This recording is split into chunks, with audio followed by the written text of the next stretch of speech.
Today on RoxomTV News, a major change for travelers is underway as Heathrow rolls out new security scanners that finally end the long-standing liquids and laptops routine at airport checkouts. Plus, a high-stakes legal showdown in the United States as Donald Trump sues JP Morgan and Jamie Dimon, accusing the bank of cutting him off for political reasons. And then diplomacy takes center stage, with the United States, Russia, and Ukraine heading to Abu Dhabi for talks that could shape the next phase of the war, even as the hardest issues remain unresolved. All that is coming up right now on today's show. Let's get into it.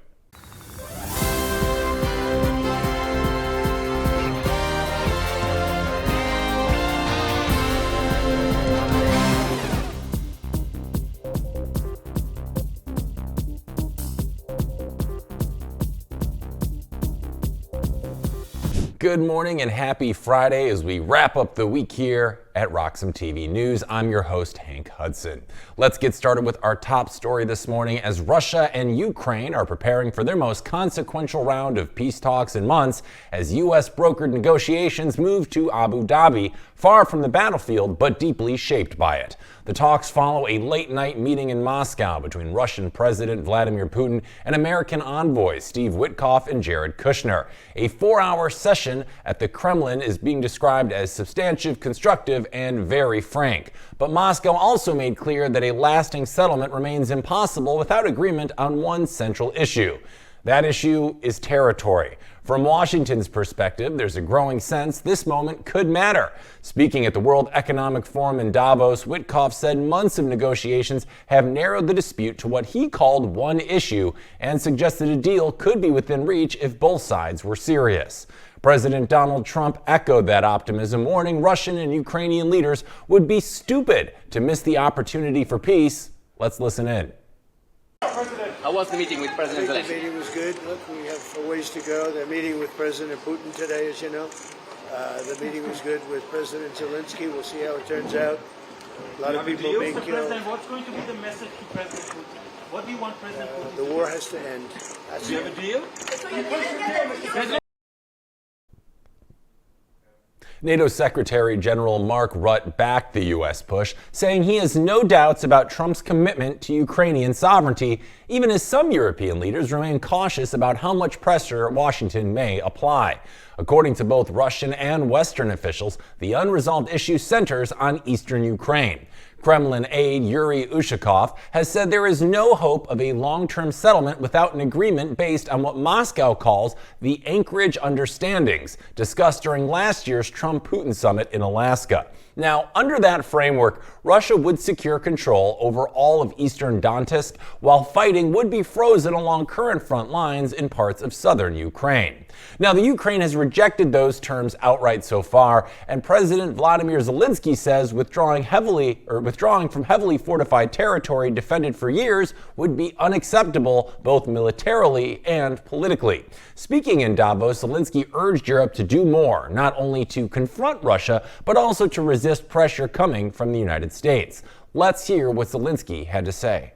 Instead of becoming a truly global power, Europe remains a beautiful but fragmented kaleidoscope of small and middle powers. Instead of taking the lead in defending freedom worldwide, especially when America's focus shifts elsewhere, Europe looks lost, trying to convince the US president to change.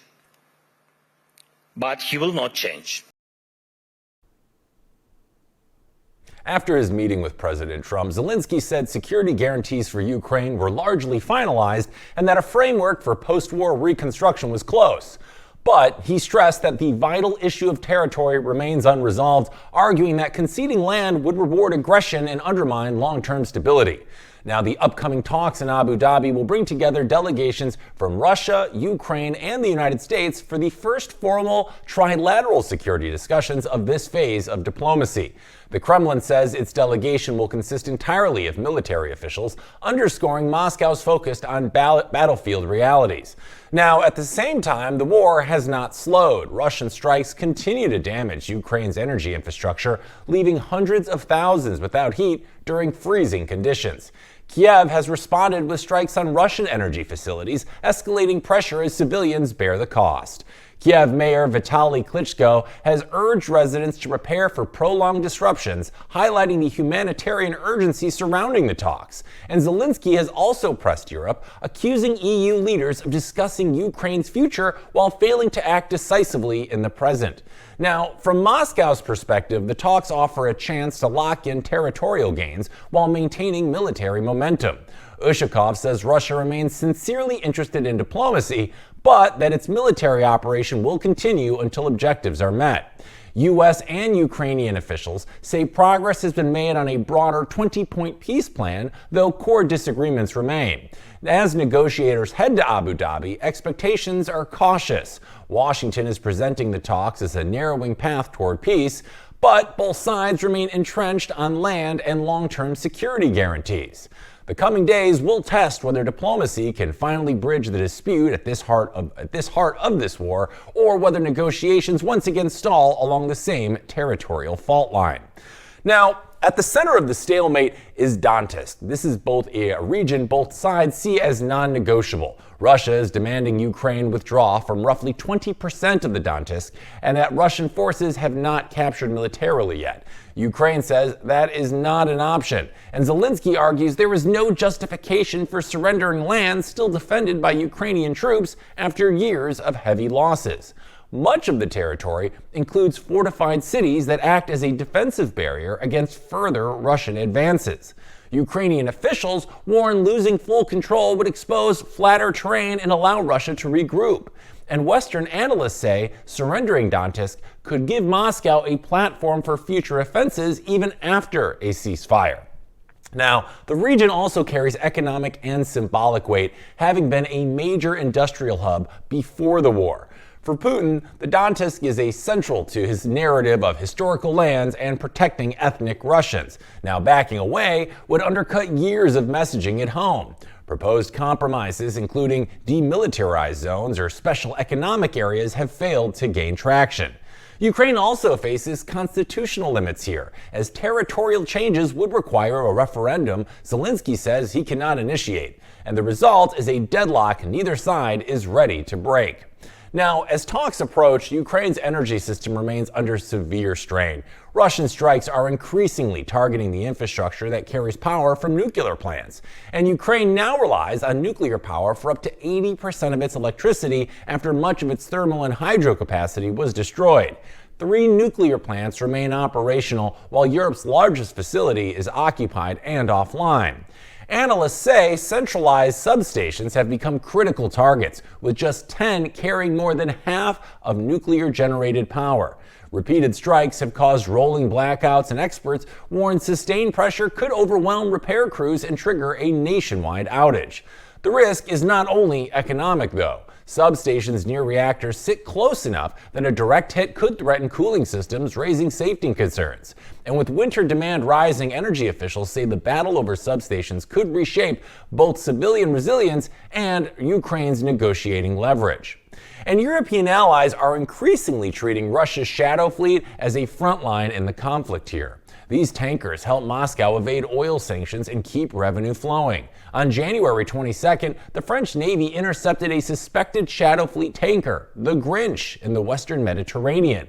The vessel was diverted to Marseille for review, with President Emmanuel Macron linking the fleet directly to financing the war. The United Kingdom assisted tracking the tanker through the Strait of Gibraltar and monitoring similar vessels. Now, despite 19 EU sanctions packages, much of Russia's oil still reaches buyers through aging ships with opaque ownership. Targeting the shadow fleet is meant to cut off revenue that funds military operations.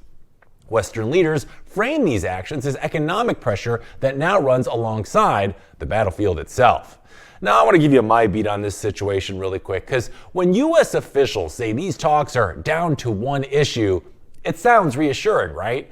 But that one issue happens to be land. It's also kind of the big issue, and this is not symbolic land. This is territory Ukraine is still defending with real people, real weapons, and suffering real casualties. From Washington's point of view, progress means getting the sides into a room and narrowing the argument.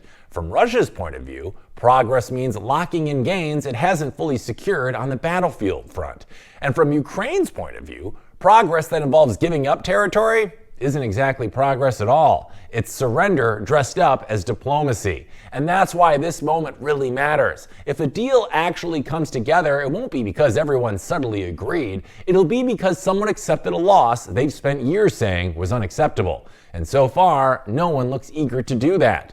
So yeah, the talks in Abu Dhabi are serious, and yes, more groundwork has been done than at any point in months, but until the gap between ending the war and ending it on whose terms actually gets resolved, this conflict is still stuck where it's been all along, right at the border between diplomacy and reality. All right, joining us to talk about this story and others this morning, one of our good friends of the program, Fernando the Bitcoin Libertarian. Fernando, welcome to the show. How are things in the future? And by future, I mean Saturday. Thanks for joining us. Bitcoin seems to be going up, but yes, okay. yeah, everything is okay in the future. Well, I'm glad to hear it. So maybe you can help shed some light on this most recent development in the Russia-Ukraine talks, okay? Because right now, we have U.S. officials saying that these talks are coming down to one issue, which is territory. So my question for you, Fernando, is does that sound to you like real progress? Or is that just a simpler way of describing the same disagreement we've had all along? What do you make of this new news about their meeting upcoming in Abu Dhabi? Well, every time that, first of all, I'm not an expert on international politics, but I think that every time that they talk about peace, I think I have hope because as a libertarian, you know, I follow the principle of no aggression. I hate war because I think there are multiple ways to solve problems between nations, because at the at the end of the day, who pays the price of the war are the people in the country. So, but yes, it seems to be another acting. I don't know if it's gonna be something different that would happen in the past. That every time that they announce the peace in Ukraine, they announce something and the problems still going. Seems to be another acting. Let's hope that it comes to a final solution for the conflict, because again, I think that the people is the one who suffer the most the war. I never suffer a war by myself, luckily, but I talk with people from Ukraine and other places that are in conflict, and to be honest, it's not funny that you have to move away, you need to escape. What I suggest to the people is, okay, if you believe in this kind of zone, you should study Bitcoin because it's the way that helps you to escape from these places. But at the end of the day, it's not fair that someone needs to leave their country, their city, because they don't want, because some crazy stuff between politicians. But I think it's more like more acting, more theater. But again, who knows with Donald Trump administration? Yeah, no, absolutely. You know, anytime that at least they're going down to sit and talk about things peacefully, it's certainly better than more fighting, which we've been seeing. This thing's been going on for like 4 years now. But an interesting part about these talks is that Russia is apparently sending military officials to the talks, while the US and Ukraine are leaning on diplomats. So my question to you, Fernando, is what does that difference just tell you about how serious each side thinks compromise actually is when you have Russia sending military personnel and instead you have diplomats coming from the United States and the Ukraine? To your point earlier, is this just sounding more like theater to you, or do you think that Russia is actually coming in good faith to the table hoping to make some kind of agreement? If they send military people, officials of the army, it's not the same. It's not the same that to discuss between diplomats of both countries. I think that the army, the soldiers are trained to make the war, and they like doing war the same way I love podcasting. So I think that if Russia send militaries, officials, I think it's acting. It's Putin saying, okay, do whatever you want, mount your theater. We are gonna keep with the war, because otherwise he should have sent diplomats to discuss with diplomats. That's the point. Yeah, no, it definitely feels like this is Russia's attempt to appear as if they're willing to negotiate, but sending military personnel when everyone is sending diplomats certainly is sending an interesting message here, and it feels like they're trying to strong-arm the Ukraine right now into, potentially giving them territory that they haven't really officially acquired on the battlefield yet.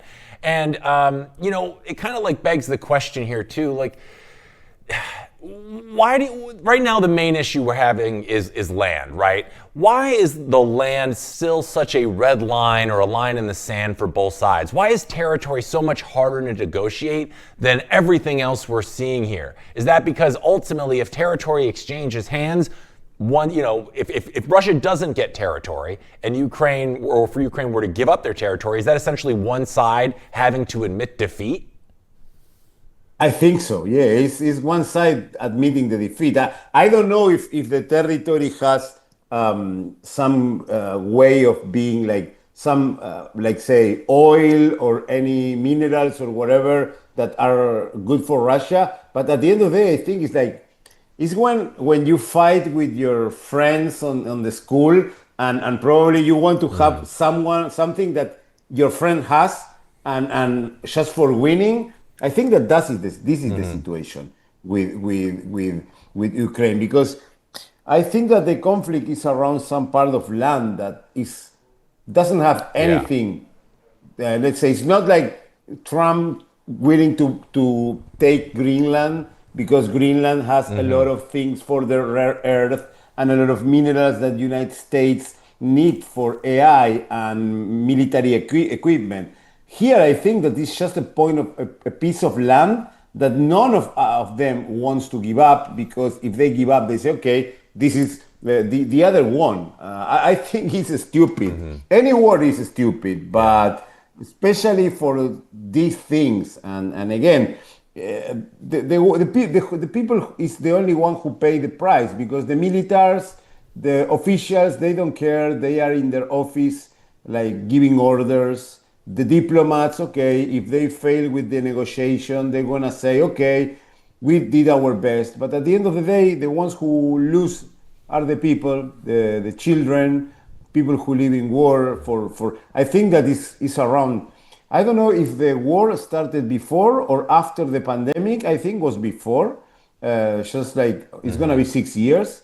I think these things must come to an end, but let's see. Yeah, no, we're certainly all ready for that to come to an end. But I think the land kind of represents a different thing for each side, right? Like, so if Russia were to not acquire any land after all of the casualties and they've encountered through this war and all the money they've spent, it's not a good look for Putin, right? Putin would come away from this looking weak. And we know that's the last thing Putin can have, is himself looking weak. But for the Ukraine, it sounds like the land that's being debated here would also put them in a vulnerable position to potential attacks from Russia in the future. And not to mention, it sets kind of a dangerous precedent that if a country like Russia wants to act aggressively, they're willing to just wait it out until their demands are met. And that becomes a really slippery slope, not just for the Ukraine, but globally. So I think that's kind of what we're seeing here. I would be really surprised to see if these talks really advance the discussions of peace any further, especially with the Russians sending military personnel.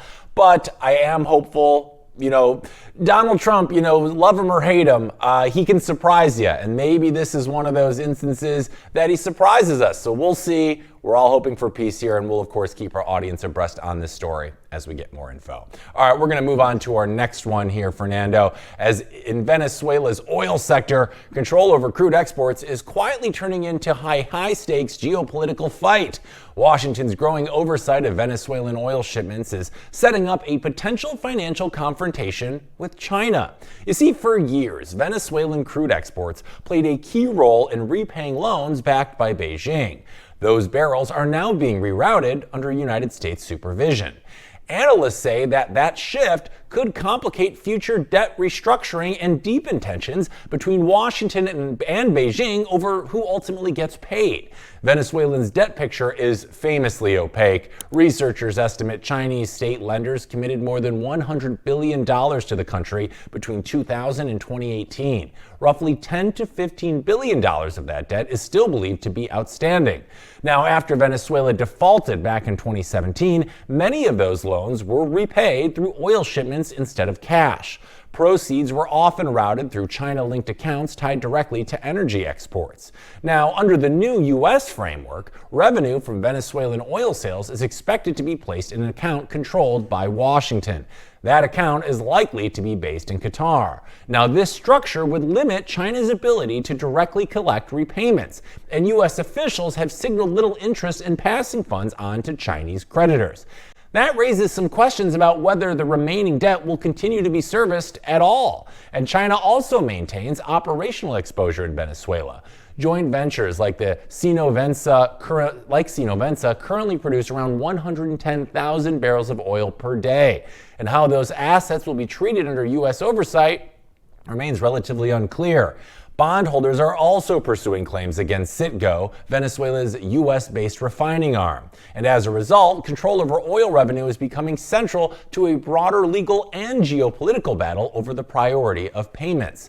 For viewers at home, this matters because energy exports are now being used as financial leverage. Who controls the cash flow increasingly determines who absorbs the losses in global debt disputes.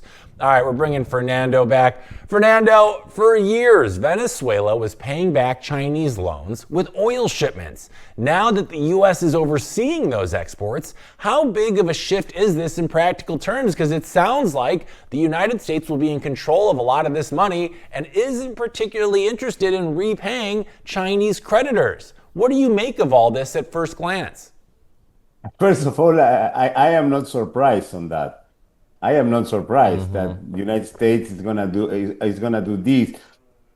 In my opinion, I think this is wrong because I agree that the United States has to put a little bit of order in Venezuela. They have to control the oil, the exportation, but on the other side, they have to let Venezuela pay the debts, honor the debts. If they have to pay, no matter if China or France or Argentina or any country, they have to pay, and that's why they have their oil. Of course, this is a move.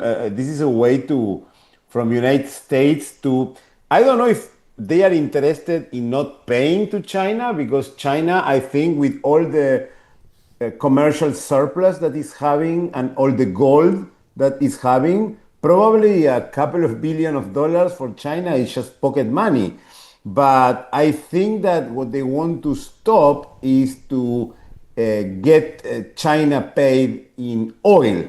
I think that is more important. If I were the United States, and I think for me it's wrong because you need to, it is the same way with I don't know how it works in the United States, but in Argentina, when a company cannot pay the debts or have problems, they fill some documents and there come an administrator from the judiciary, and the administration will administrate the business and pay the debts that they have to pay. So in my opinion, United States must administrate the money, but they have to honor Venezuela's debt no matter who is the debtor, no matter if it's China or whatever. But I think that is something more geopolitical because they don't want to send the oil to China. I think that probably China say, okay, we don't want the money, we want the oil. Because again, if they block a couple of billion for China, it's pocket money. China is having commercial surplus. They are saving all the gold rally who is being bought by China, is triggered by China. So I don't think that China cares for a couple of $1 billion, but they care about the oil. So I think that the United States must administrate, but needs to let Venezuela pay the debts. Yeah, I'll be curious to how this plays out because I think the whole Venezuela situation the United States was particularly interesting because it really helps us on a couple of fronts. We get now more control of what's, I think, the single largest oil reserve in the world that's not being, pumped to its full capacity. We know that. And the U.S. also, if they can also hurt China a little bit along the way, we have this unspoken but very known global power struggle between the United States, China, and then probably Russia would be the third country. So if this helps the United States and also hurts China a little bit by, kind of taking away some of their oil dependencies, like that's a win for the United States. So I personally would be surprised if they're eager to repay these Venezuelan debts, but we'll see how it plays out. Neither you or I can tell the future, so we'll just be watching it with everyone else and, of course, reporting it here on RoxomTV News. All right, we're going to move on to our next story here, and this one affects all of us, so hang 10, Fernando, because if you're flying through London's Heathrow Airport, airport security is about to feel very different. For decades now, travelers have been trained to pull out their laptops, dump their water bottles, and line up tiny plastic bags like we're preparing for an inspection. That routine, though, is now changing. Heathrow has completed the full rollout of the advanced CT security scanners across all 4 terminals. Passengers traveling through the airport no longer need to remove liquids or laptops from their carry-on bags. That makes Heathrow the largest airport in the world to fully implement this technology. The scanners use high-resolution 3D imaging, allowing security staff to examine bags without requiring travelers to unpack toiletries, tablets, or computers. Now, under the new system, passengers can carry liquid containers of up to 2 liters through security. This effectively ends the 100 milliliter liquid rule that has been in place since back in 2006. That rule was introduced after British authorities disrupted a liquid explosive plot connected to flights departing Heathrow. Airport officials say the new scanners will significantly reduce wait times and congestion, especially during peak travel periods. Heathrow says the upgrade cost roughly £1 billion, and the investment is part of a broader effort to modernize airport as it seeks approval for a 3rd runway. Now, similar scanners are being introduced at airports in New York, Hong Kong, and Dubai. However, regulators in each country will still decide how quickly liquid limits are relaxed. For frequent travelers have long argued that airport security rules lag behind modern technology. This shift suggests that authorities are betting that better imaging can replace older, more disruptive procedures. Now, for those of you watching at home, this matters because Heathrow often sets the tone for global air travel. If the system proves safe and efficient there, it increases the likelihood that similar changes spread worldwide. Now, joining us to talk about this story and more, we have Bitcoin developer Mark Murch Earhart.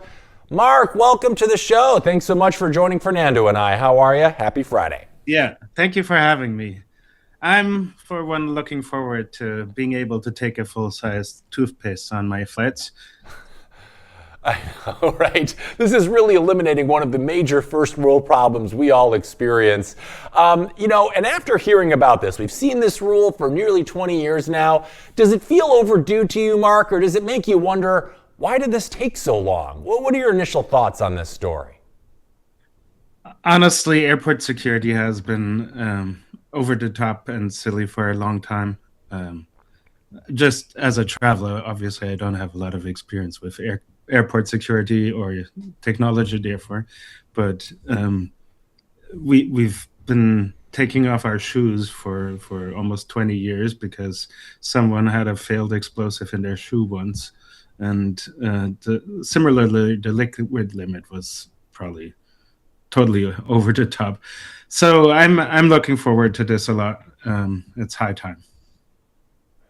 Yeah, I couldn't agree more. And Fernando, this one's for you. It said the airport spent about £1 billion on these new scanners. Do you see that as a necessary upgrade, or is that just a really expensive fix for a problem travelers have been complaining about forever? What do you think? Was that worth it? £1 billion? As a traveler, I can say that yes, it's worth. As you mentioned, they changed the scanners here in Hong Kong. I think that last year, 2024, yeah. The funny thing is that they changed the day that I was traveling to Argentina. So I was able to go through the security without unpacking my laptop, all the stuff. And to be honest, was amazing. Because not all the security lines have this, and sometimes I go through the other line, and it's a pain in the ass. You have to take out the laptop and the mobile phone and all the things. On the other, you just put there, you cross, and it's much easier. Even though the Hong Kong airport is super fast, and when I do migration, it's just I have my card of Hong Kong, my Hong Kong ID, and I pass. But in some airports, like for example, Thailand or Europe, in Thailand, I remember when I lived there, I used to take out of the shoes, the belt, everything, and then I don't like it. It's like I think it's good for the travelers. Also for the peak times, for the peak season, is good because you don't lose time. And also sometimes, if you, let's say if you take the plane from one side to the other, no problem. But imagine if you go on transit. Sometimes happens that you go on transit and you have to do security in the middle, and you have probably 1 hour. It happened to me last year when I have to, no, 2023. I had to do a transfer in Delhi, and the airplane departed late from Singapore, and I just had like 1 hour to cross the security. So I think I'm okay. I think that it's worth the price because it's gonna solve the problem for all the travelers, and it's good. Yeah, I definitely won't miss having to begrudgingly do the like partial strip tease in front of all the people. The belt, the shirt, the shoes. I'm not going to miss that. But still, it cost $1 billion just for Heathrow. So Mark, my question for you is that the kind of change that actually makes travel noticeably easier? Or is this just a really expensive and small quality of life improvement? Do you think this really moves the needle for people at all? I'm afraid probably it'll just lead to fewer people needing to work in parallel to get the same throughput of passengers. So in the end, probably for passengers, it'll be hardly a difference, but the airport will probably save costs somewhere. So put me down as a skeptic. You're a skeptic. All right, I like it. All right, you guys. Well, we're going to take a quicker break here. Fernando, we're going to let you go right now. I want to thank you, as always, for your time. We really appreciate you talking to us all the way from Hong Kong at like 3 a.m. So thank you so much. It's always a pleasure having you on the show, and we can't wait to see you next week, buddy. It's a pleasure to be here. It's not 3 a.m. It's just 1. It's 20 to 1. It's early, and it's Friday. Tomorrow is Saturday, so no problem for me. So to be honest, thank you for having me here. For me, it's a pleasure to be every Friday here in RoxomTV. And see you next week. And happy weekend for everyone. Amazing. Thanks, Fernando. We'll see you next week, bud. Merch, you and I are going to be returning in just a second, and we're going to be chatting about what's going on with Bit3, and we've got just the guy to talk with us about it. So stay tuned. More RoxomTV news coming your way right after this quick break.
Welcome back to RoxomTV News. It's time for our Bitcoin story of the hour. And this is taking place deep inside the Bitcoin development world, where something important has changed, even if it happened without much fanfare. You see, Bitcoin has officially activated Bit3, a long overdue update to the way Bitcoin improvement proposals are submitted, reviewed, and tracked. You see, after nearly 2 years of drafting, debates, and careful reviews, BIP3 replaces the old BIP2 process, which had slowly become outdated and at times dysfunctional. This is the first major overhaul of the BIP process since back in 2016, and while it does not change Bitcoin's code or monetary rules, it changes how ideas about Bitcoin even make it onto the table. Now, the work here has been led by Bitcoin developer and who's joining us today, Mark Merk Earhart, better known as Merch, who has been one of the most active contributors in the entire ecosystem. Now, since 2024, Merch logged more than 200 hours directly on BIP3 alone, with reviewers adding hundreds more alongside hundreds of other GitHub contributions across Bitcoin development. Now, the goal was pretty straightforward but important. Fix the rules that coordinate development without changing Bitcoin itself. By early 2024, it was clear the old system was struggling. Proposals were sitting unreviewed for months. New BIPs could not get numbers assigned. And controversial ideas like ordinals and OPCAT were getting stuck in procedural limbo rather than debated on their merits. Now, a big part of the problem here was scale. There was only one BIP editor, which created delays, confusion, and growing frustration across the developer community. BIP3 was designed to remove that friction. It simplifies the process by cutting 9 confusing proposal statuses down to 4, and it narrows the role of editors so they focus on formatting and relevance, not whether an idea is good or bad. The old term standards track has been replaced with the clearer label specification, and process BIPs, which govern procedures rather than consensus, are now allowed to evolve instead of being frozen forever. There's also a new optional role called deputies, which allows others to step in and keep proposals moving even if an author disappears or steps away. Now, even the way BIP3 went live reflects how Bitcoin works.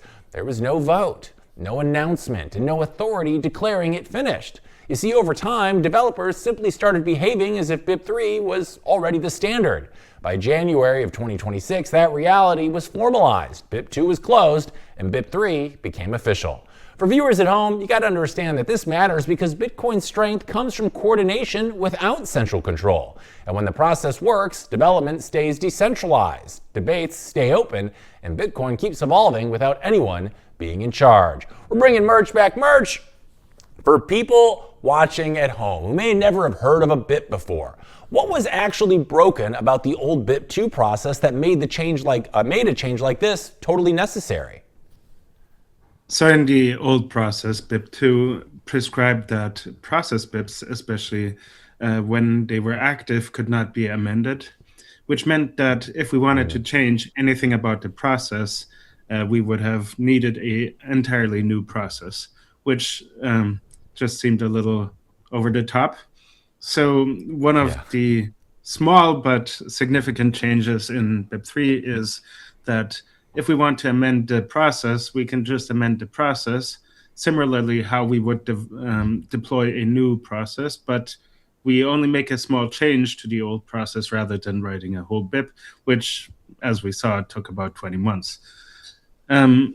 So another pain point that we had with BIP2 was that it was trying to do too many things. It was not just trying to publish the ideas and proposals, but rather it was also in some degrees trying to track sentiment and adoption. And really a Bitcoin repository that doesn't really change that easily is not the right place to hoist up a few flags in the wind to see what direction the wind is coming from. So BIP3 very specifically tries to separate those two out, so to just focus on the ideas themselves, the publication of the proposals, whereas the sentiment tracking and the adoption tracking is largely left to the audience. Interesting. I appreciate breaking that down for us. And I noticed in the article you've said that this wasn't necessarily about changing Bitcoin itself, but changing how ideas actually get discussed. So in simple terms, Merch, how does BIP3 make that process work better, day to day? Day to day, I think that many things will seem exactly the same as before. We do have more BIP editors in the last 2 years after the process had largely gotten stuck. 5 editors were added, and we've since processed some, I think, over 300 pull requests to the repository. We've assigned over 30 new numbers, published a bunch of proposals. So I would say the process is working again, but that's largely due to having just more eyes on the process again and people facilitating the process. So largely the idea and the golden thread through the process is the same. It's mainly in smaller details. So we don't allow adoption tracking in the BIP texts themselves anymore, where we would see a ton of updates to the documents just to say, oh, now this project has also implemented support and that project has implemented support. And here's another implementation with link lists in the documents. It's just not happening anymore. We have clearer statuses. So we had 9 statuses, of which I believe 5 were just different variants of no work is happening on this anymore. There was rejected, withdrawn, obsolete, replaced, and one more. But all of them are just closed now. And instead, we have a change log in the documents. So when updates happen to the documents, you can just scroll down and get an overview of all the changes that were made over time.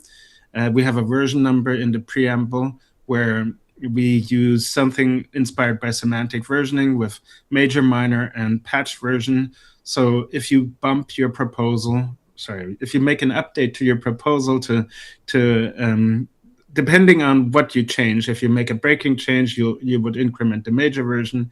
If you make a small change that is a functional difference, you would increment the minor version. If it's just adding more tests or clarifying something, it might be the patch version. But previously, where you had to go through the logs of the GitHub repository and find out yourself what exactly changed at what time, we now have summaries in the documents about how the proposal evolved. So I think there's a few quality of life improvements.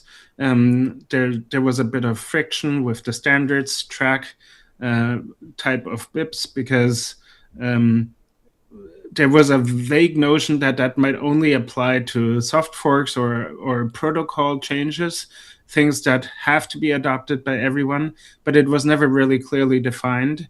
So we got some BIPs like BIP 32, which is the hierarchical deterministic key derivation, was an informational BIP, which makes no sense because everybody has to implement it the same way for wallet backups to be importable by different projects. And if people do it different ways, they just won't recover the same funds, right?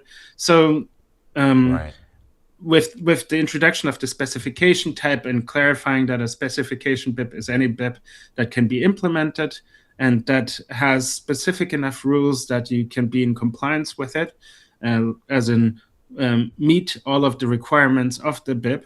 Obviously, you could do more as long as you're behaving the same way as described in the proposal in all the relevant ways.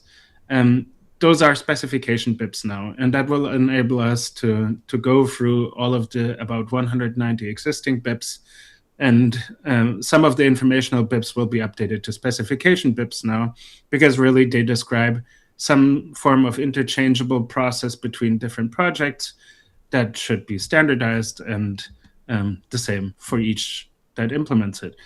Other than that, we just tried to move a few of the judgment calls that were previously allocated to the editors, either to the authors or the audience.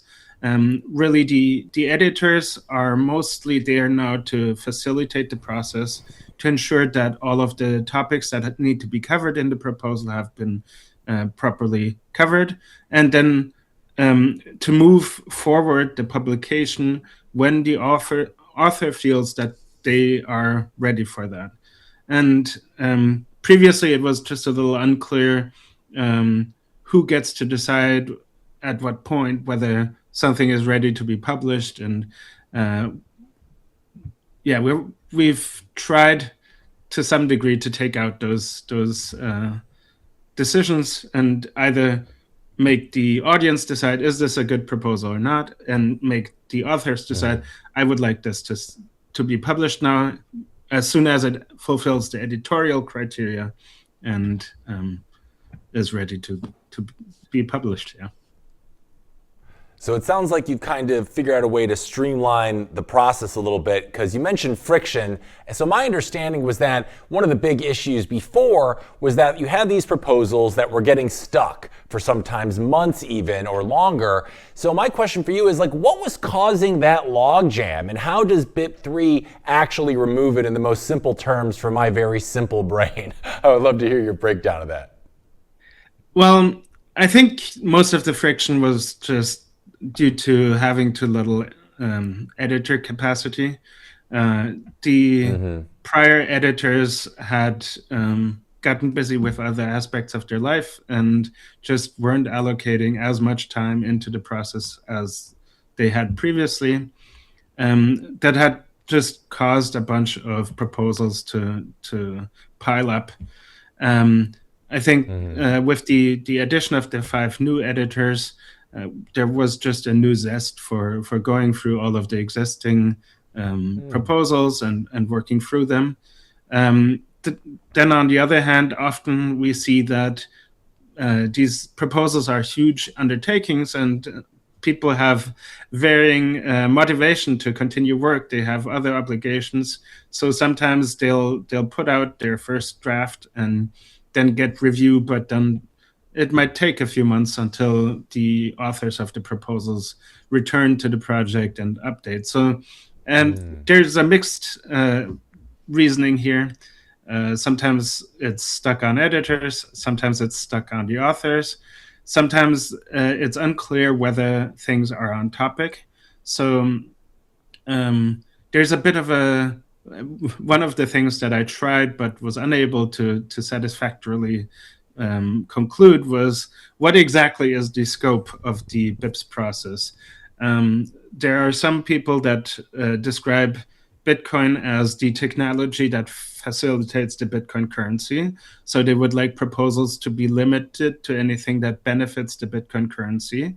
And that, in their eyes, might exclude colored coin proposals or overlay networks that use Bitcoin as a data transmission layer, but actually facilitate their own cryptocurrencies or processes on top of the Bitcoin network. So other people feel like anything that happens on the Bitcoin network should be part of the BIPs process.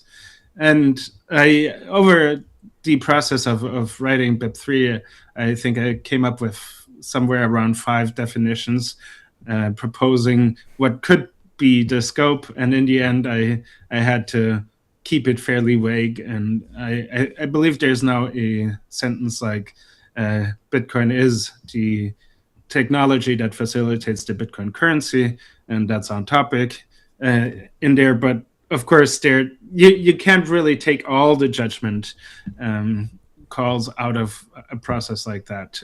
In the end, it's a social process and human ideas being traded and presented to other humans. So at some point, humans also make up their mind about it.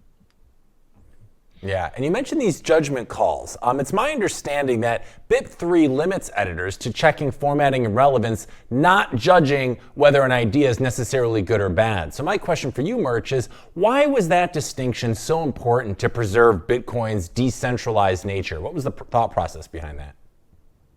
Well, we don't really want a small group of people to bottleneck processes in the Bitcoin community. So being able to restrict it more to objective criteria would be a benefit for letting things through. But it turns out that even those fairly objective criteria are somewhat open to interpretation.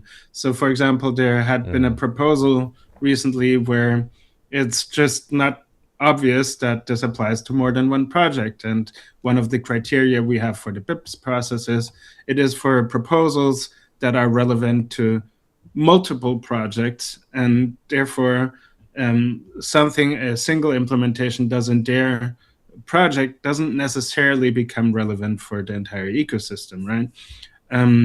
Similarly, there's, of course, the evaluation of whether something is comprehensively described or whether something is actually in any way a net improvement. So if you can't argue that something is actually improved by this proposal, or it's unclear what problem you're solving, it might not be on topic, right? So Gotcha. previously, there was more criteria in there still, like is something does something comply to the Bitcoin philosophy? And now, I don't know if you've met Bitcoiners, but usually when you meet them, you talk to 3 people, get 7 opinions.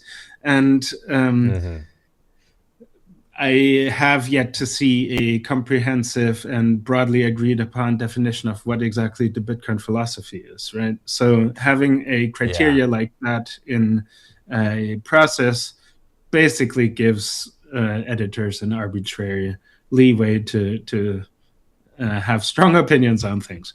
So in a way, I think we tried a little bit to make the editors more accountable to the audience. In a way that still has to happen. I feel it is a very small crowd that keeps coming back and looking at the BIPs, and sometimes it would be great to have a few more people looking at it, but then it is the people that are writing these proposals that foremost are also interested in proposals by other people. So really probably some 30 to 50 people that actually participate in this process. Of course, the audience is much bigger. I assume that many a Bitcoiner have looked at some BIP at some point just to find out how exactly something is defined or works. Yeah, it's all out there in the public. Anyone can start to participate, but it might take a little effort to get into it. So if people were interested in participating, we speak to a lot of Bitcoiners in our audience every day. What would be the process of them getting involved in something like this? Well, the big strength of the BIPs repository is that it is a central repository where we store all of our ideas and present them to the community. It's a way for authors to make recommendations to the entire Bitcoin community. So the repository is right there. It's on the Bitcoin organization in GitHub, the BIPs repository.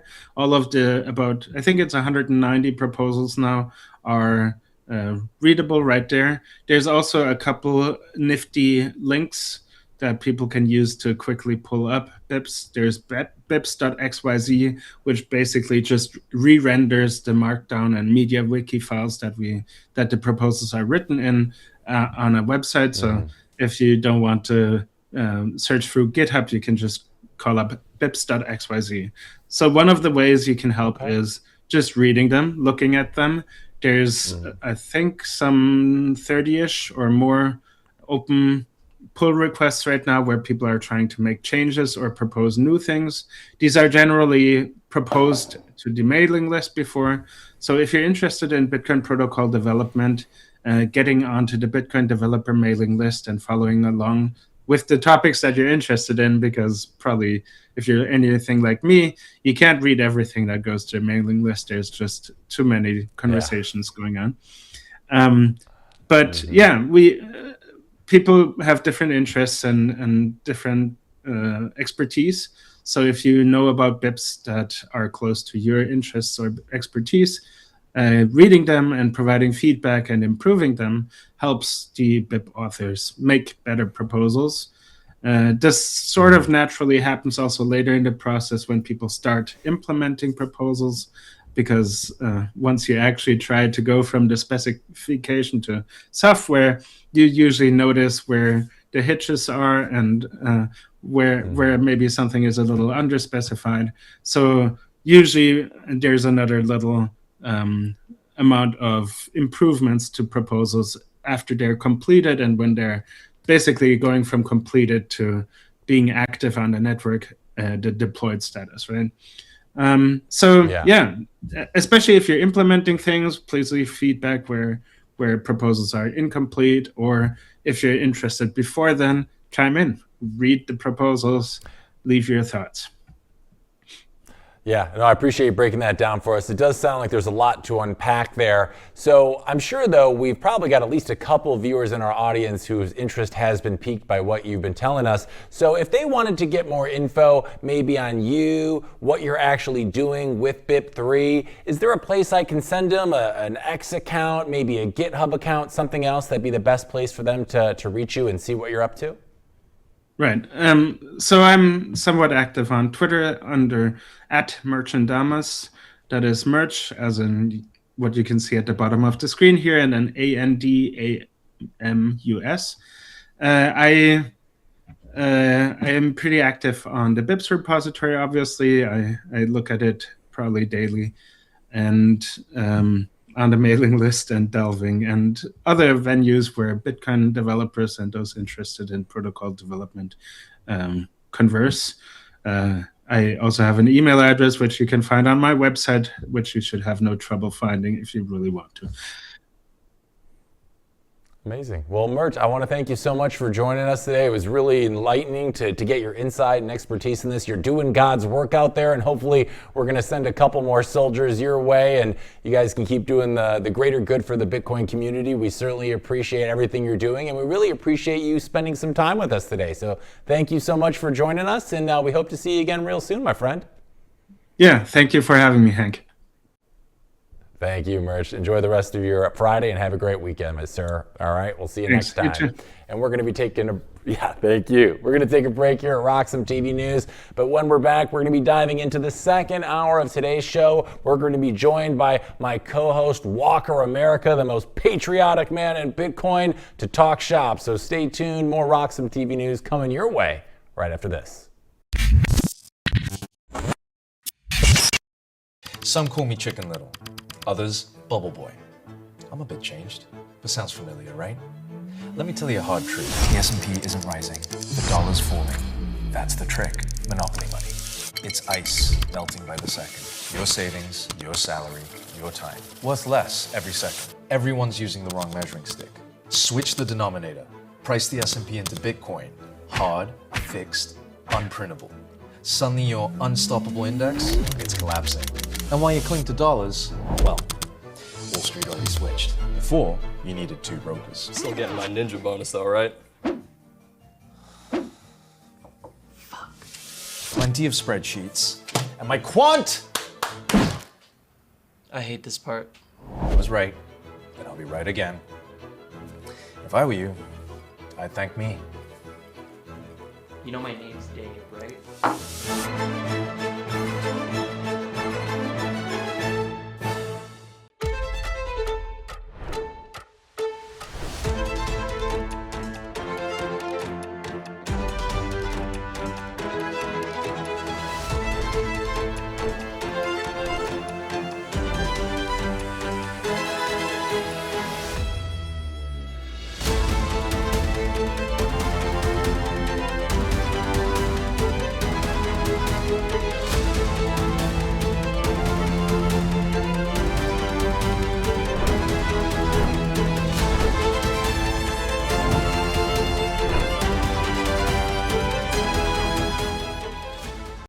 Security matters. Zappo Bank, the only way to bank your Bitcoin. Apply now at zappobank.com.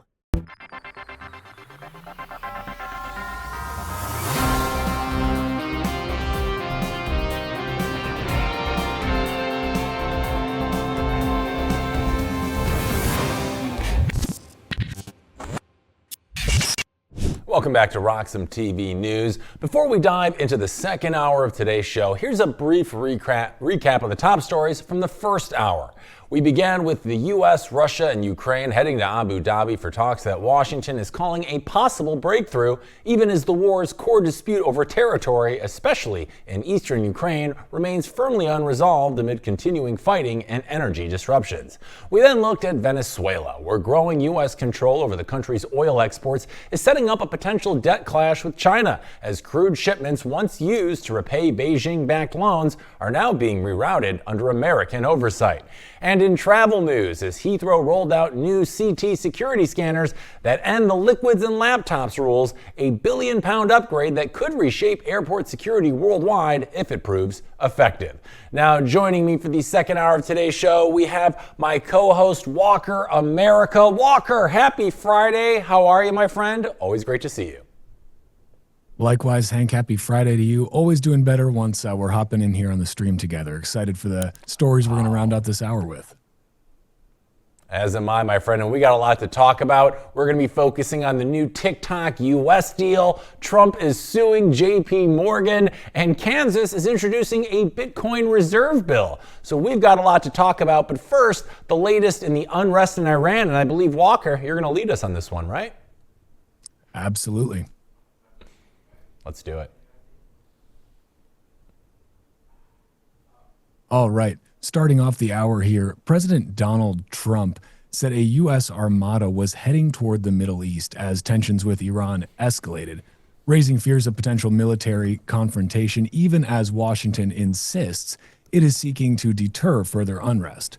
Now, Trump said the deployment was meant to send a strong message to Tehran amid ongoing protests and a sweeping national security crackdown, something we've covered extensively here on RoxomTV, warning Iran against further violence.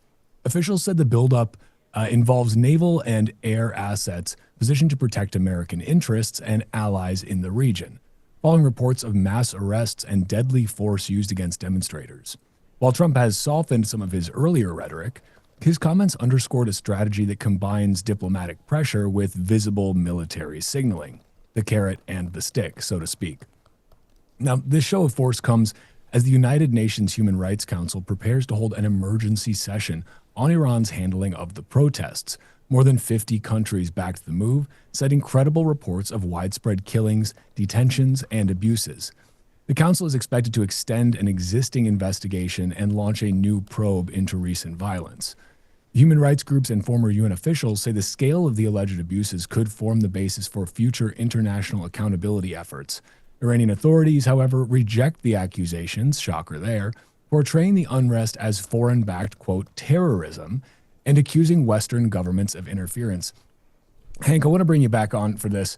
I mean, this seems to be, on the Iranian official side, a case of don't believe your lying eyes, believe what we say. It's just these foreign terrorists. I mean, what's your read on this? This has obviously been ongoing for a while now. Were internet blackouts, all sorts of videos emerging still kind of in spite of that. But really, I mean, do you think that Trump ends up making some more serious moves here? Is this just posturing at this point? What's your read on the UN Human Rights Council? Do they actually end up doing anything? Because we know there's plenty of human rights abusers on that council already. What's your take on this situation? Yeah, with Trump, it's always hard to really tell. He could just be posturing right now, and he does love to apply pressure. So, whether it's just verbally, he likes to at least insinuate a potential escalation, just to kind of ruffle feathers and see how things actually transpire. And like you said, there's plenty of human rights violators. I think you said on the UN Council already. So I don't really know what to expect from this right now. Trump is kind of the ultimate global wild card. And this situation in Iran with they're taking people's internet away and just the violence is really unpredictable. But I would say if we saw more mass casualties, I think they had numbered around like 5,000 already just of protesters alone, then I think Trump's hand might be forced to step in and actually do something a little more concrete than just providing language that would seemingly be against what's happening in Iran right now. So it's hard for me to know right now. I can't say I'm super well versed. I'm no Nolan Bowerly when it comes to Middle East and what's happening there, but that's kind of my initial take. What are your thoughts on the situation as it's unfolding right now? Well, I think that if I had to guess, I'd say Trump would not mind any excuse to be able to go in there and do a little bit more regime change, right? This is something that is the U.S. obviously has a long history of. We have some recent evidence of this too down in Venezuela. Yeah. Now, that wasn't exactly regime change. The existing or the former Maduro regime is still the one in power. It just doesn't have Maduro anymore as the figurehead. Do we see something like that in Iran? I'm not sure. But I would not be surprised if Trump is waiting for things to get, as you said, even a little bit worse over there before he starts making moves that are more than just posturing. I mean, we'll see what happens. I don't relish the idea of the United States getting involved in another drawn-out conflict in the Middle East. By the same token, we've gone over there and engaged in conflict in the Middle East for far less worthy reasons. For example, lying about weapons of mass destruction and all sorts of other things. And those, launched us into decades-long forever wars. But in this case, I mean, what's happening over there is horrific. The people of Iran clearly do not support this regime. This regime has led with terror. This regime has led with violence and with suppression of free speech and basic rights under Sharia law. So it's not a regime that I don't think very many people would be sad to see go. But the question is, what does that actually look like, and what role does the United States and President Donald Trump play in it? That remains to be seen. Let's see what happens. But it's a tragic situation over there. And I am glad, as we've covered here on Roxom, that there are technologies available to folks like BitChat that allows them to communicate via peer-to-peer Bluetooth mesh networks, even when these tyrannical regimes shut down their internet access. So at least there's a bright spot in that. Yeah, and right now, it really wouldn't surprise me if Trump did something that we weren't expecting. Right now, you gotta feel he's feeling pretty emboldened by his most recent actions. Venezuela seemingly went off without a hitch as far as things like that can actually go. Greenland, the situation is still progressing, and I feel like he's kind of feeling like he's on a roll right now. He's playing that bully card, and it's been working well for him. So, we see a little more unrest there. Wouldn't be the biggest surprise if we saw some real action being taken by the U.S. military to quell what's going on over there. But I think we need to see some further escalation first before that actually happens. But only time will tell. He is the world's great wild card. So I'll be watching and waiting just like everyone else. Yeah, and just since you brought up Greenland, that's a perfect segue into our next segment. It also has to do with Trump and our military and how we plan to use it. Trump is currently seeking unlimited U.S. military access in the Greenland deal that he is currently negotiating.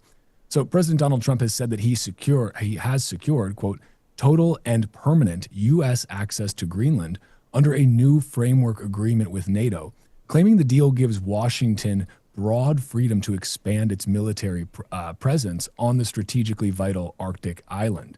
The announcement came after days of tensions with Europe, during which Trump had threatened tariffs and refused to rule out taking Greenland by force. Again, carrots and sticks are always the case with Trump, before reversing course and backing a negotiated arrangement. Under this emerging framework, NATO allies are expected to strengthen their Arctic presence to counter what the alliance describes as growing Russian and Chinese activity in the region. Trump said the agreement would allow the U.S. to, quote, do exactly what we want to do, end quote, including upgrading missile defense systems and securing access to critical minerals. Though Danish and Greenlandic leaders have stressed that sovereignty remains non-negotiable. Greenland's prime minister said that he had not seen full details of the deal and warned that independence and territorial integrity are, quote, red lines. Sources told Reuters that the talks build on a 1951 defense agreement that already allows the United States to operate bases and move freely on the island, including in the Pitifuk, I'm not sure if I'm saying that one right, space base. The framework is expected to expand security cooperation and restrict Chinese and Russian investment, but officials cautioned that many specifics remain unresolved. NATO Secretary General Mark Rutte said that military planners would now work on concrete proposals for enhanced Arctic security. The deal eased immediate fears of a transatlantic rupture, triggering a rebound in European and U.S. markets after Trump dropped the tariff threats. Still, European leaders remain wary of Washington's reliability, and diplomats say that the Greenland episode has shaken confidence in U.S. commitments. Residents in Nuuk have also expressed unease, saying that Trump's shifting positions make long-term stability hard to predict. Hank, let's bring you back up on here. because this is, again, you called Trump the great wild card earlier, and I think that's very much the case. Here again, we have kind of just what is really just becoming a very noticeable pattern of Trump negotiation tactics. He goes for the door in the face rather than the foot in the door. He throws something really big, seemingly over the top outlandish. Maybe I'll use military force. Maybe I'll send in the military. I don't know. We'll see what happens. Yeah. And then walks it back. Okay, yeah, sure. I'll negotiate. Let's talk about this. Let's be reasonable. I mean, do you think this was always his plan with this? Do you think there was ever a chance of actual boots on the ground in terms of an invasion of Greenland?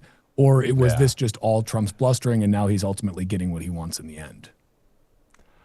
I mean, we've seen it over the past year. This is Trump making huge proclamations right out the gate. He likes to rattle the cage a little bit and kind of see how people react. And then his asks later seem a lot more reasonable because he's probably going to end up doing this through diplomatic means rather than these boots on the ground. But just the very fact that he wasn't willing to take that off the table at the jump really, I think, shook a lot of people and makes them more willing to agree to favorable terms, because that's the last thing I want. As when we had Nolan Bowerly on the show, he was talking with the new Roxom host, Connor Sefton, who will be our new UK host for RoxomTV, and he was like, what would anybody do? Like, if the United States wanted to take Greenland, they could. They could. We have the largest military in the world, but also, like, we're trying not to be the bad guys here, because this isn't really a new deal as much as just kind of a reframing and expansion of what the U.S. already has in Greenland. I mean, the U.S. has been operating in Greenland since back in 1951. So Trump's unlimited access language is more about leverage and signaling than just like a clean break from the past. And what I think he's doing here is, he understands that with global warming, there's going to be more access to these strategic minerals that reside in Greenland. So Greenland's importance is going to be growing.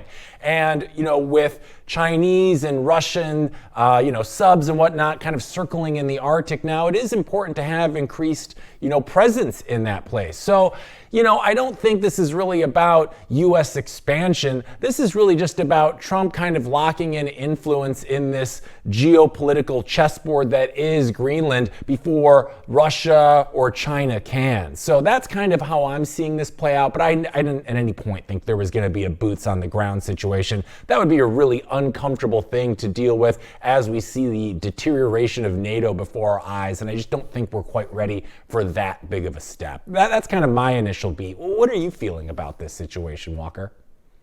Well, yeah, you brought up a great point, which is that this, the U.S. having a presence there is not something particularly new. It's also not new for the U.S., military specifically to have presences. I mean, I think we have something, almost 150 permanent or persistent U.S. military bases across about 49 different countries. So, we had the long arm of Uncle Sam reaches all the way around the world.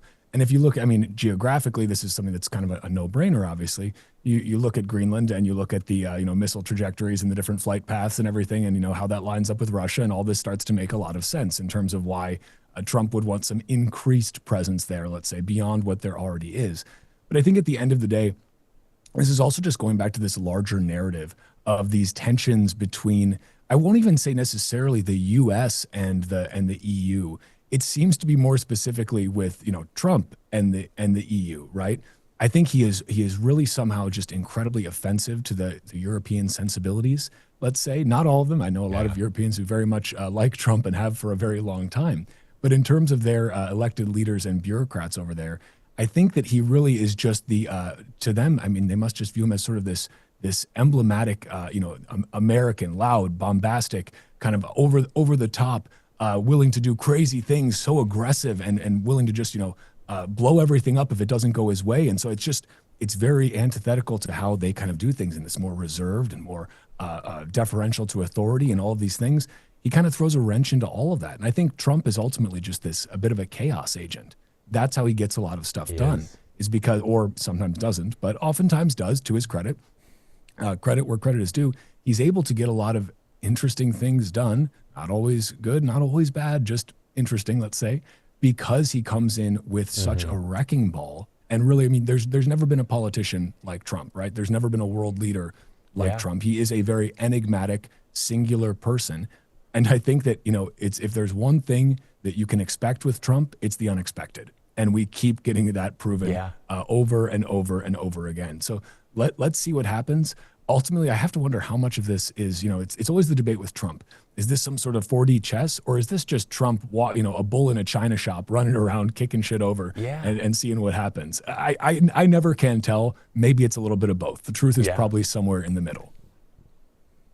Yeah, absolutely. I mean, he's either the smartest or dumbest man in the world, and sometimes it's hard to tell which, but he, regardless of what you say, can be very effective. I mean, his style here is classic, like maximalist rhetoric first, then negotiation second, right? Like threatening tariffs or force and then just pivoting to a deal is so classic Trump that we've seen from the last year. It's he puts pressure on you, then there's total chaos, and then that chaos leads to a more amicable agreement for everybody. And it's ironic because, generally markets don't like chaos, but almost like his chaos led to a de-escalation here, even if diplomats, especially in the EU, weren't exactly loving the process along the way. And, Europe and Greenland's unease about Denmark and Greenland pushing back, tells you that this isn't like a blank check here. Greenland's leaders are now talking about kind of red lines.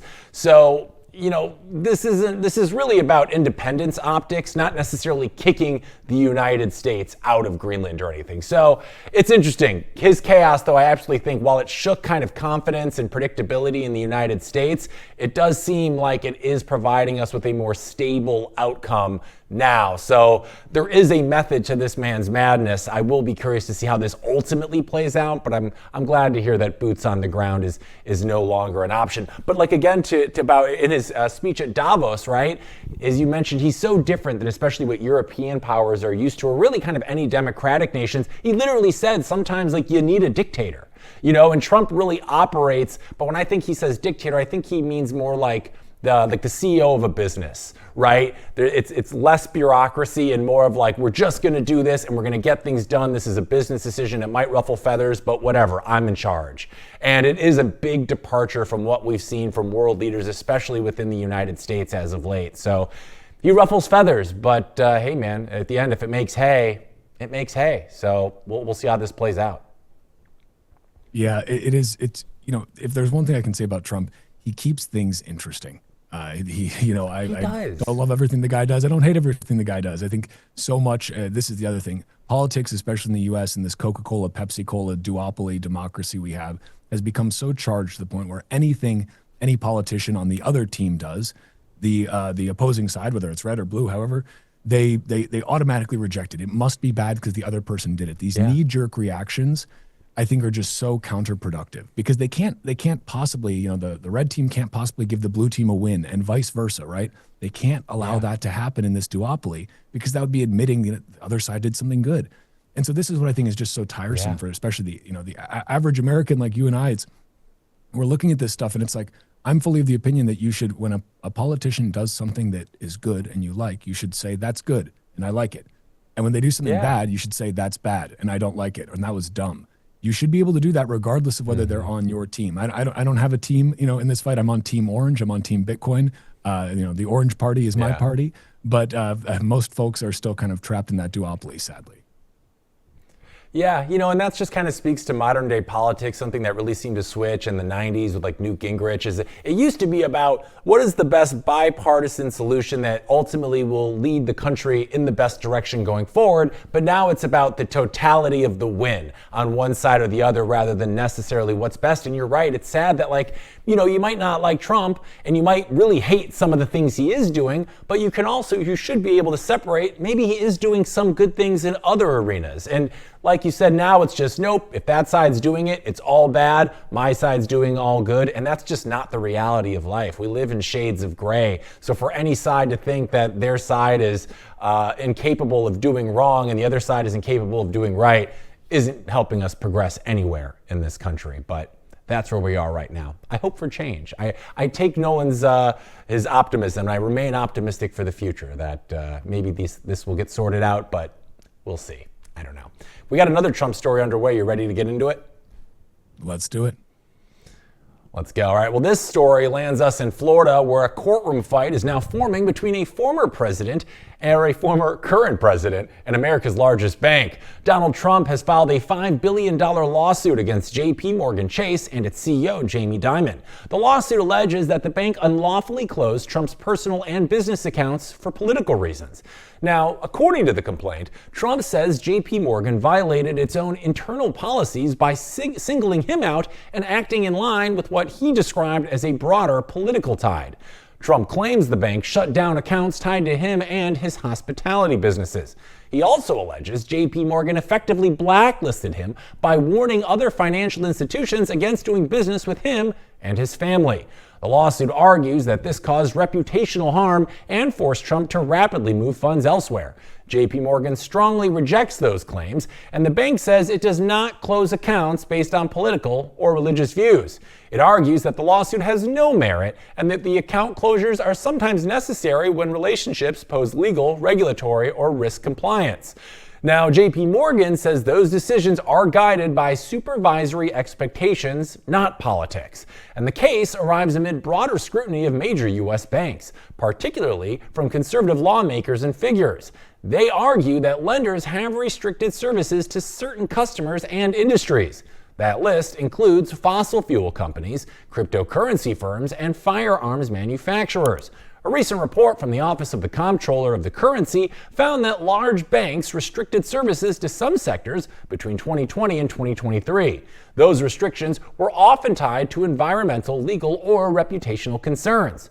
Trump has recently criticized other banks over similar issues. He has also pushed for a cap on credit card interest rates. And Jamie Dimon warned at the World Economic Forum that such a cap could limit access to credit and trigger economic disruption. Now, for those of you at home, you got to see this matters because the case goes beyond just one lawsuit. It puts the spotlight on how much power banks have to grant or deny access to the financial system. That debate is only intensifying as politics, regulation, and finance continue to collide. All right, we're bringing Walker back. Walker, when you strip the politics out of this, what's the real issue that's being tested here? Is it about Trump specifically, or maybe is it about how banks decide who they're going to be doing business with? What are your initial thoughts on this? Well, I think that's, first of all, great framing of the question, because at its core, if we're zooming out on this, or I guess zooming out into the core, zooming into the core, however we want to do this, this is about the fact that the banking system, you can be debanked from it. This is the problem with fiat, right? Is that there is a middleman, there is a trusted third party, and that trusted third party can cut you off from the financial rails at any given time. You mentioned this was happening with Bitcoin and crypto companies. This has happened with people who are, persona non grata in the political realm. This happens over and over again. This happens to Canadian truckers who are peacefully protesting, during the COVID lockdowns, right? This can happen to anyone. They can do it at the drop of a hat. The company can decide to do it. The government can put pressure on them, any number of ways, right? But I think one of the just massive pieces of hypocrisy here, of course, is that JP Morgan is talking about we have these processes in place, and we have to deem if something is risky to us and compliance, But they had no problem banking Jeffrey Epstein.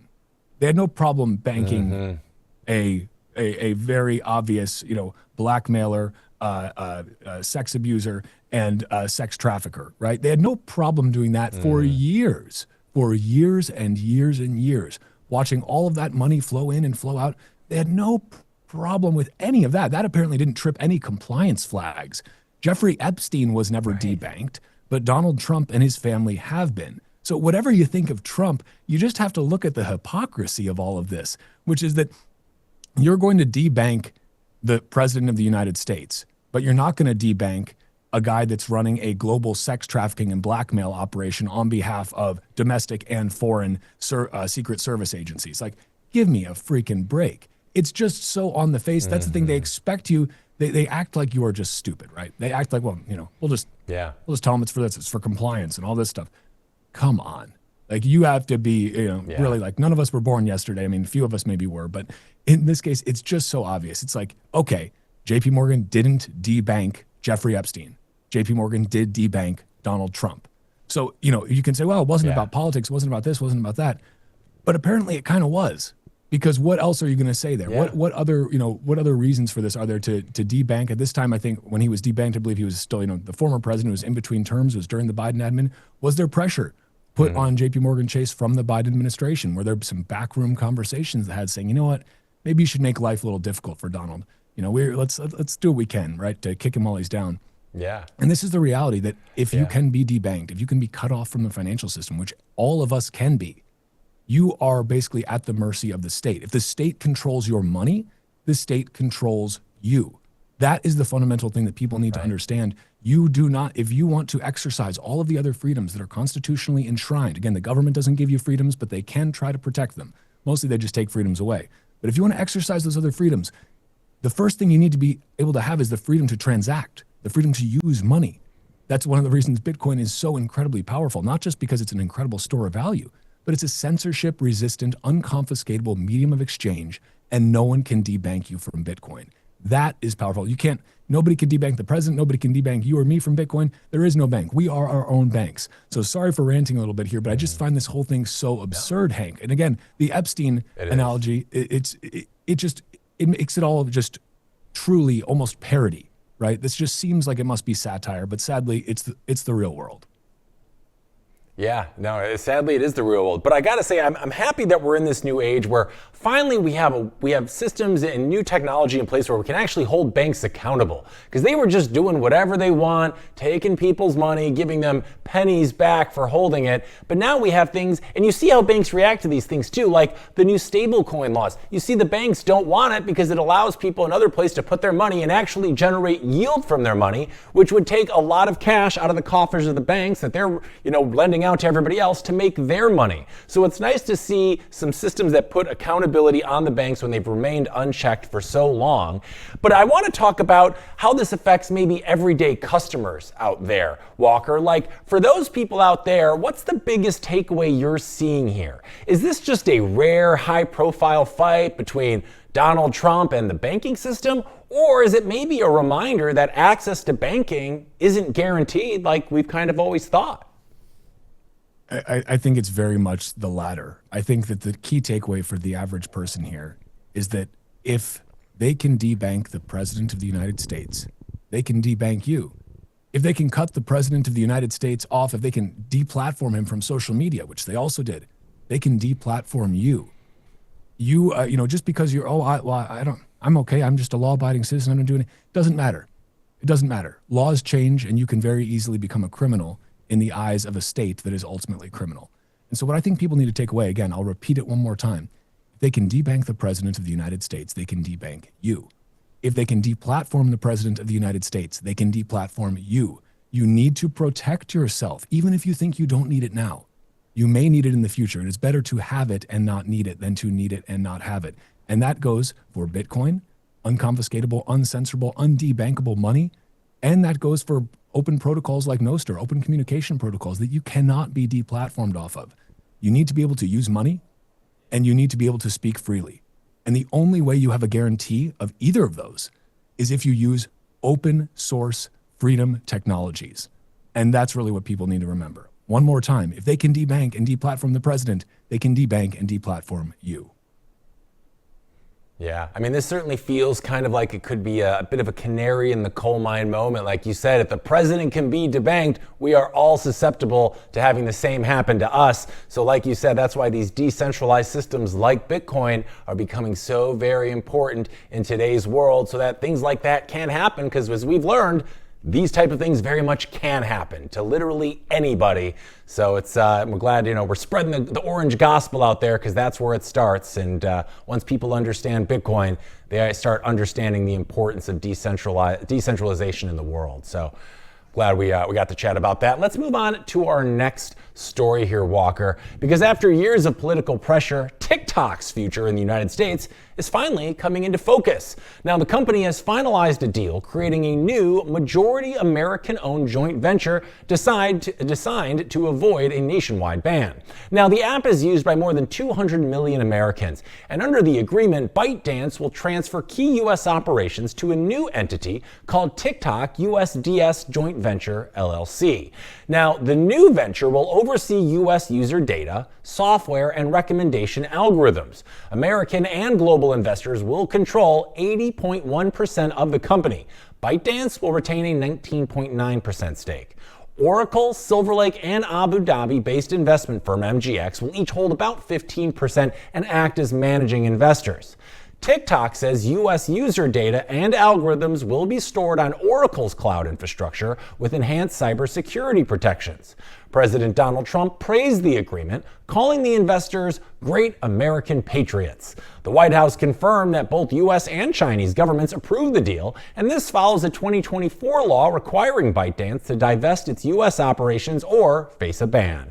That law was upheld by the Supreme Court, and some revenue-generating operations, including advertising and e-commerce, may remain under ByteDance's controlled entities. Supporters say the deal preserves a popular platform while addressing national security concerns. Critics argue ByteDance still retains meaningful influence. Regulators are expected to monitor the venture closely, and for audiences at home, this matters because it sets a precedent here. It shows how governments may handle foreign-owned technology platforms moving forward, so we're all watching and waiting to see how this one ultimately plays out. And I'm bringing Walker back. Walker, when you hear that TikTok is now majority American-owned, what do you think it actually changes for users, and what do you suspect stays exactly the same? Any thoughts on the TikToks? Well, I think what is going to stay exactly the same is massive algorithmic manipulation of our youth, and not of our youth as well, of people. Everyone from Zoomers to Boomers is susceptible to algorithmic manipulation. We certainly are too. I don't personally use TikTok. Have not wanted to have that when it was still Chinese spyware. I didn't want to have it on my phone. And now that it's American spyware, I don't think I want to either. So I'm still going to not be using TikTok personally. But everyone's free to do what they want. I think ultimately this is a very interesting development. It sets a very interesting precedent moving forward, especially for countries that, we're in this kind of very tenuous sort of, we're not allies, but we're cordial, right? But we're not enemies yet. Nobody's declaring war on anyone, but it's going to be interesting to see what happens. China has been very blatantly stealing U.S. technology for decades. We gave them a lot in the Clinton era, of course. I would just handed it right to them. You're welcome, China. And thanks a lot, old Bill Clinton. But ultimately, this is kind of a different paradigm now. It's saying, okay, we're not going to let a foreign-owned company that's controlled by a adversary, a frenemy, whatever you want to call them, operate with impunity in the U.S. We're going to try to have some oversight. But that being said, it's like, how much is really going to change? Are you telling me that data coming out of U.S. users is never going to make it back to the Chinese? It's just going to sit on those Oracle servers in Nevada or wherever they have their server farms? Right. I don't know. Okay. Sure, maybe, but I have to imagine that that backdoors abound, and their Chinese have plenty of ways to getting access to that data if they want to. Let's see. I don't know how meaningful this is going to be. I'm sure it's going to be touted as a win by the folks who are proponents of it. But at the end of the day, it's like I've just it's still a behavior modification application. So use it at your own risk. Yeah, absolutely. And I will be curious as to the precedent that this sets, because we've kind of already seen this happen with some other companies too. If you're familiar with the drone company DJI, they were talking about outlawing those drones for sale in the United States, which makes sense. I own a couple DJI drones, and I'm taking photos and video. I'm basically providing Chinese intelligence maps of wherever I take photos, video of. It keeps track of your flight things. It's a lot of data. And this is something very similar, but affects, the United States people in a different way. And I've heard that in China, their algorithm operates very differently than the one that they've allowed the American people to encounter. Like in China, I've read that theirs is focused on more providing like good educational content for the masses, when in the United States, they're purposely having this algorithm give us a bunch of slush that just turns our mind into crap. So I'd be really curious. It's like your point is, are they really not going to get any of this data? Is their algorithm for the United States really going to be any different than anything we've experienced already? I'd be shocked to believe that, because I feel like we're in this moment, kind of as you mentioned with China. We're not allies. We're not necessarily enemies, but there's kind of this silent war, I think, going on underneath the current that nobody really talks about, but we're both kind of going for the same thing, which is just not letting the other side win. And this, I think, is very much part of that. So I'd be surprised to see many big changes for that. I'm not a huge TikToker these days, but they're still keeping 20% of the revenue, ByteDance is. So in my opinion, I don't think this is really a clean break at all. I think this feels just more like optics to me. I don't think anything is really going to change because of this, frankly. I mean, it sounds nice, but this sounds like lip service to me. I don't know. That's kind of where I'm landing on this one. I don't know if you've got any other thoughts on this story. No, I'm kind of with you on that. I mean, again, it's not gonna make me start using TikTok. That's for sure. But everyone's free to do as they want. ByteDance is still taking their piece of the pie, and but hey, at least it's enriching Oracle as well. Right. Yeah. Well, keep making your dancing videos, kid, because TikTok's not going anywhere. We, however, are taking a quick break here at RoxomTV News. And when we're back, Walker and I are going to be returning with our Bitcoin story of the hour. So stay tuned. More news coming your way right after this break. Are you interested in effortlessly growing your Bitcoin portfolio? I sure am. And the Bitcoin credit card by Gemini earns you Bitcoin back, or the Bitcoin credit card by Gemini earns you Bitcoin back on every purchase. You can use it like any credit card. You buy lunch, you buy gas, your weekly groceries, and you'll earn up to 4% back instantly in Bitcoin or one of over 50 other cryptocurrencies right to your account. All of that with no annual fee, and right now, you can grab a $200 Bitcoin welcome bonus. It's the easiest way to start building your Bitcoin stack. Just go to Gemini.com to learn more.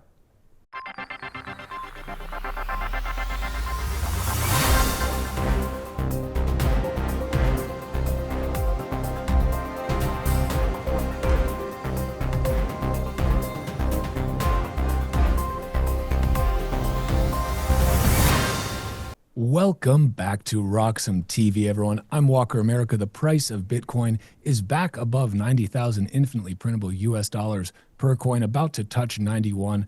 What a nice piece of news on a Friday. And while Dorothy may not be in Kansas anymore, that's exactly where we are headed for this next story, because speaking of Bitcoin, they just introduced a Bitcoin reserve bill. So over to Kansas, they've just taken a major step in the state-level Bitcoin adoption movement. Yesterday, Senator Craig Bowser introduced a bill proposal to create a Bitcoin and digital asset reserve fund in the Kansas State Treasury. The bill would let the state hold and manage Bitcoin through the treasurer's office. Other states have already taken meaningful steps. New Hampshire became the first to pass a strategic Bitcoin reserve law, authorizing up to 5% of public funds in Bitcoin and similar assets. Texas has enacted a strategic Bitcoin reserve and even made its first public Bitcoin purchase. Arizona passed a reserve bill focused on seizing crypto assets with ongoing broader digital asset legislation. Legislators in states like Florida have revived efforts to launch their own state crypto reserves for 2026, while West Virginia lawmakers introduced a bill that would let public funds be invested in Bitcoin alongside traditional hedges such as gold. Meanwhile, many states, including Utah, Illinois, Ohio, Pennsylvania, and others, have introduced or debated bills related to Bitcoin reserve frameworks, signaling widespread interest across America. Proponents argue these moves help diversify government assets, hedge against inflation, and signal an openness to financial innovation. Critics, however, unsurprisingly, warn that Bitcoin's volatility and regulatory uncertainty pose risks for public funds. Regardless, the trend is clear. More and more states want Bitcoin as a strategic reserve, and who can blame them? If you're listening to this, you probably hold it as a strategic reserve for yourself as an individual and for your family. Hank, let's bring you back up here. Would love to get your take on this. This seems to be one of these things that starts out as a bit of a trickle. It starts out, one at a time, couple at a time, but then it becomes a flood, right? It becomes a torrent, it becomes a tsunami of adoption. What's your take on this? Do you think this ends up moving forward in Kansas? Do we start to see this pace pick up amongst other states as well? Yeah, well, I can't definitively say if I think this is officially going to go through in Kansas, but this is a big deal, right? You ever seen there's where people put the dominoes. It starts with a really small domino and the next domino is like twice the size, right? What we're seeing right now with these Bitcoin reserves at the state level is just that, because this isn't Kansas just YOLOing into Bitcoin. This is about optional exposure, not necessarily any kind of mandate. So the real story here is about the momentum we're seeing, because once states start copying each other, Bitcoin stops becoming a fringe thing at the state level. So we're seeing this pattern already, right? Like first, I believe it was New Hampshire, then Texas, I think, actually bought Bitcoin. Now we see Kansas and others also lining up. And this is how policy slowly normalizes over time. Like you said, it's quiet, it's state by state, not all at once federally. Now, states are looking for exposure now to hedge against inflation, just like you, just like myself are, and a lot of other Bitcoiners out there. And we're seeing Bitcoin get treated more like digital gold more and more, rather than just kind of the tech stock comparison we've seen for a very long time, right? At this point. So what I'm seeing here is a political signal. We're open to innovation and we don't want to be left behind, despite the fact there, of course, have been concerns about volatility, which is real in the Bitcoin space. But you're seeing more and more at state level governments acquiescing and saying, like, this is no longer something we could ignore. So even if this doesn't go through, it sends a real big signal politically and through the state level. So I expect to see more and more of this going forward. And good job, Kansas, being forward thinking and getting on the ball with this one. So I'm pumped about it. What do you think, Walker? Well, I think that this is a signal, as you said, and it's really a signal about the shift in the Overton window that we've seen. I mean, if you even just 5 years ago, if you had said that the states that we just rattled off that have moved forward with some sort of legislation in this general vein, you'd have listed out those states. I think most people would have said that, okay, good luck, cuckoo. But if you go back 10 years, people would have thought you were even more crazy. But this is ultimately something that the folks who were around in the early days in Bitcoin, that were chatting on the Bitcoin talk forums, on the Cypherpunk mailing list, these are things that they sort of predicted very early on, that ultimately, if Bitcoin was successful, of course, everybody will want to own it. That goes for the individual, but that also goes for the family, for the community, for the union, for the for the state, for the nation state, for the corporation. Bitcoin is winning. This is a symptom of Bitcoin winning. And I think ultimately it's an incredible time to be following the space, to be involved in this, to be paying attention, because you see this stuff materializing in real time. Things that would have seemed outlandish just a couple of years ago now seem like, well, that's just another announcement about a state adopting Bitcoin. I mean, that's kind of the crazy thing to me, Hank, is that we're at this point in Bitcoin's life cycle, still pretty young, right? Still a teenager by all means. And yet, things that would have been massive news 5 years ago don't even move the needle now. I think it's a sign that Bitcoin, the pool of liquidity in Bitcoin has gotten just so much deeper that even when, a state says they're exploring Bitcoin strategic reserve legislation, people are just kind of like, yeah, okay, anyway, it's not a big deal anymore, which is just kind of crazy, Hank, that we've gotten to this point where such actually massive announcements are just kind of almost viewed as boring. I mean, it's really, I guess what a time to be alive, what a time to be paying attention.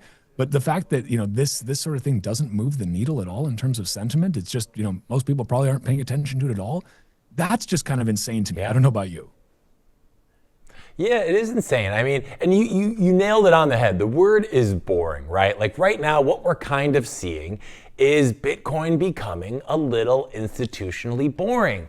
And long term, that is super bullish, but that doesn't exactly get everybody on the TikToks and on, Instagram talking about Bitcoin like we saw back in 2020, 2021. So what we're seeing now is, we're seeing governments hold on to something, even in small amounts, and that really means that they become stakeholders in the very survival of that asset class. So this feels less like, this is not speculation. This is more hedging optionality for local governments or state governments going forward. And we shouldn't be surprised that states don't move fast. You and I have talked to so many Bitcoiners in our time, and it's always the same story on a personal level. It generally takes people time, oftentimes years, to really wrap their head around why this is such an important development in the monetary system. So we shouldn't be that surprised that it's taking a decent amount of time for the governments to hop on board too, because it's really that same process, whether it's an individual or the government. And this is this reminds me, this is like, if we thought, this is really like the first year that I feel like the United States government is like, we're gonna actively invest our time and energy and resources into Bitcoin. And a lot of people, it takes 3-4 years to really get on board personally. So big step in the right direction. I'm loving the signal it's signaling. Even if this one doesn't go through, we are still so early. And this is what so many Bitcoiners talk about. We are so early, and you can see it right now in front of us. But unless there's huge price action, it doesn't really catch people's attention the way it used to. And hey, more for you and me. Well, Hank, that's, maybe I'd end on this because that is such a good point, is that number go up is really the ultimate marketing tool that Bitcoin has. And that's the sad thing about it too. Yeah. The exact time when people should be paying attention to Bitcoin, should be trying to stack a few sats a day, dollar cost average, whatever they can. Like that time is now. That time is when Bitcoin is, chilling around 90,000, when Bitcoin is boring right now, when people have moved on to, I'm looking right now, gold is, nearing up to 5,000 an ounce. Silver just passed $100 an ounce, on its way to $101 an ounce. I mean, wow. Everybody is focusing on the new literal or figurative shiny object, whether that's literally gold or silver being shiny, or figuratively AI, quantum, whatever it might be, that's the new shiny equity du jour. And they're ignoring Bitcoin. But to me, for those folks that are paying attention right now, for those folks that are separating the signal from the noise, they know that Bitcoin is the signal. And they know that that signal right now, the price action of Bitcoin, when measured in infinitely printable US dollars per coin, is telling them the market is mispricing this opportunity. There's an asymmetric opportunity right now when everyone else is chasing other things. That is your opportunity. You don't necessarily want to be making your biggest smash buys when Bitcoin's rocketing up and everybody's paying attention to it and it's all over and the headlines are positive. Not saying that won't play out well in the long run either way, because of course it will. Bitcoin's going up into the right forever. But the reality is that in the short run, you might experience some downside volatility after that, if the top blows off. But ultimately, Bitcoin has no top because fiat has no bottom. They will continue to print more and more and more currency. We know this. They have to. Nothing stops this train, in the words of Lynn Alden. And so there is one asset that you can own that is truly finite, and that is Bitcoin. And that asset also happens to be fantastic if you want to, again, not get debanked like Donald Trump, not get debanked like the Canadian truckers. This is ultimately the best possible time that you could have, I think, from a risk-adjusted basis, to build a position into Bitcoin. But sadly, Hank, most people just won't. They won't care about it until it's pushing 200K or 300K or $500,000. Then they'll pay attention. But hey, more for us, as you said. Hey, you gave us the quote of the day: Bitcoin has no top because fiat has no bottom. So I think that's a great thing to leave our viewers with and to really think about over the weekend, because like you said, Bitcoin's not going away. It's here to stay. And, I'm excited for the future. I think 2026 is going to be the best year yet. And we're only getting started, my friend. But you and I are getting finished right now because we are wrapping up our Friday edition here at RoxomTV News. Walker, I always want to thank you so much for joining us and giving us your insights and expertise. It certainly makes my Fridays a lot more fun, so it's always great to have you here. And I'll be back with you next week for more top stories, buddy. Can't wait for it, Hank. Have a great weekend, man. You as well. Thanks, Walker. Well, gang, that's a wrap here at RoxomTV News for this week. We'll be back Monday at our Monday time of 10 a.m. Pacific. And then remember, we are Tuesday through Friday at 8 a.m. Pacific time to 10 a.m. Pacific. As always, thank you so much for joining us for today's show. If you haven't already, we'd really appreciate if you did the thing: like, follow, and subscribe to RoxomTV, RoxomTV News, and me and Walker on X. So make sure you can find us both there. And thank you so much for tuning in. We will see all you boys and girls next week for more top news and Bitcoin stories. I'll see you then. Have a great weekend.